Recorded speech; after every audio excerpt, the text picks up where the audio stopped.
Welcome back to the action here at Pigs Peak Casino. We're going straight into the all-in action.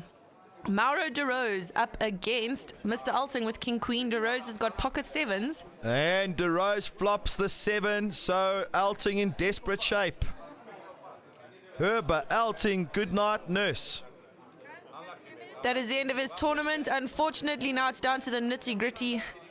Everybody wants to make final table. Well, it's a great performance by Herber Alting. He's been here for 2 long days. He was in the chips in the feature table a little while ago, but unfortunately he's seen the rail. And here he is, the man, the legend, the mayor of Mayfair. The real soprano. Joey from Joburg. Mayor of Mayfair, Joe Francis Rahme Jr. has found Andre Toffee Reeder. He needs a club. 9 Queen Club. You heard him say it. Will it be? It's gonna be! Definitely competing for loudest player award there. Very excited about that. It is quite a large pot if you look at all the chips on the table. Well, he's just beaten Ace King with Queen 9, and I think it was a massive raise pre-flop, and he called with Queen 9, so you can understand Joe Boy's well, he's despair at the idea of the call. Anyway, it's a big pot to read it, and he's part of the Bloemfontein crew I've spoken to in the past, the likes of Eben Lottering and MJ and all the rest. Big action here at the feature table. Previous champion Dale Winterstein has just shipped the baby with pocket 3s and doesn't seem to be interested in the hand. He's quite interested in the sweets on the table. And it's a 6, not a 7. Which would you ante in? 76,000 all in. 76,000 all in from Dale Winterstein. You'll find maybe like a red gummy bear or whatever.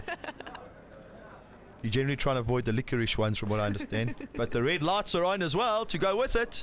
So he's all in with 3s. And now to Governor, who's also taking advantage of the complimentaries. Thank you. Now, make me sweat, Tony Soprano. Ace Tray. Well, there's a 3 gone. That's not going to do Winterstein any favours.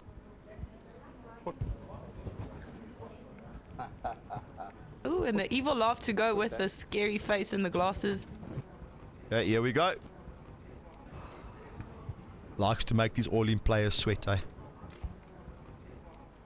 Ace Tray, is it? Isn't it? Is it? Isn't it? Do I? Don't I? And I don't. Right, so next please. Oh, well, Raymond Rahme wasn't too slow, but he announced call already. Call, straight, bang. And that's it. So Winterstein, that insta call will make him feel a little bit uncomfortable, and worse than that, we saw a 3 get folded. So things not looking too good for Mr. Winterstein, especially up against Ray Rahme, who doesn't seem to be able to get beaten. Well, Dale Winterstein will need to, well, basically perform a miracle here. Number 1, he has to beat Ray Rahme, and number 2, he has to find the only solitary 3. This is, well, I mean, I think building the Great Wall of China was an easier feat than this. I'm not looking for the diamond. Dale Winterstein says he's looking for the 3 of clubs, not worried about the fact that Mr. Anthony folded the diamond. There you can hear sorry, Anthony's telling him I folded ace 3 of diamonds. He keeps saying it. Now he's at the table because he's not happy. Whoa!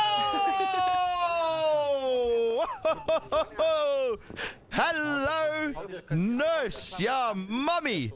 The man found the 1 outer to knock off Ray Rahme.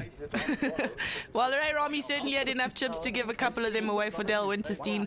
Won't hurt to stack too much. Well, the truth is, if you're going to beat Ray Rahme, you basically have to perform a 1 outer to do it. Wow, wow, wow, wow. Dale Winterstein finds the only 3 in the deck to beat the legend in a pot.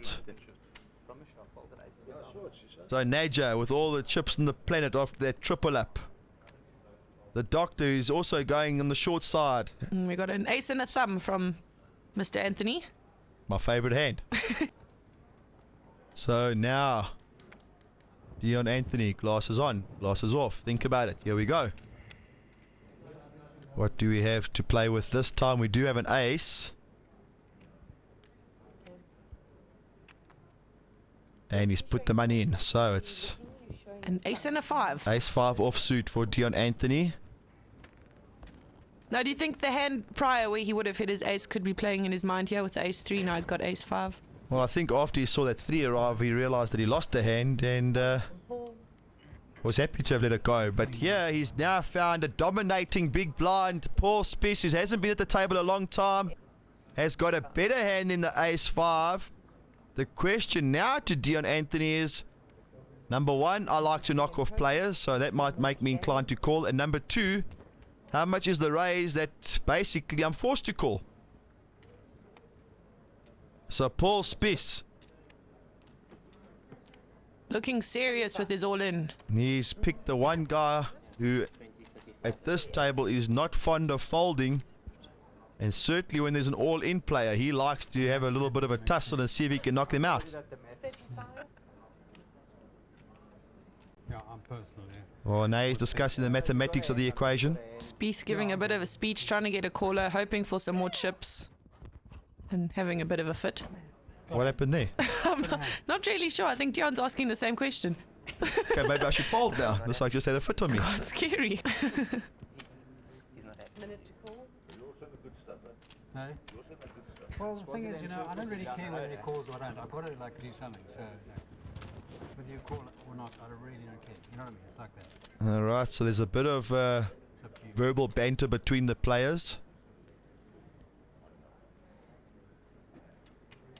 Will he get into a toe-to-toe with another all-in player? Dion Anthony has shown a fair amount of success to date. He's built up a massive stack by knocking off players. Will this be another victim? Yes, he's made the call. And he's going to find himself in a very bad situation. Ace-Jack against Ace-5. Dion Anthony asking the dealer to tame the tiger. I'm not really sure what that means. I have an idea, but I don't think this is the place to speak about these things. Anyway, 5, 10, 3, no 5 for Anthony. No change. Ace. Now the ace, still no good, he needs a 5. 6 is a close call, but Spies wins with ace-jack. 10 to split. The jack high wins, and Spies is still in the tournament. Well, it's a nice, healthy double up. And at our feature table, here are your chip leaders. Rahme still way up at the top. Dion Anthony's gone down slightly, but he's still doing pretty well. At the bottom there, Paul Spies, even though he's just doubled up, still on only 100,000. And here are your chip counts in the tournament. Miguel Miliero, 768. Mauro De Rose, 700. Look at these chip stacks. And in 8th place on 290,000, none other than David Davor Dedic. Good luck, sir. It's been a great episode. We are definitely looking forward to the next one. There's plenty more action to come here at All Africa. And from Caitlin Fox and me, David Dedic, see you next time.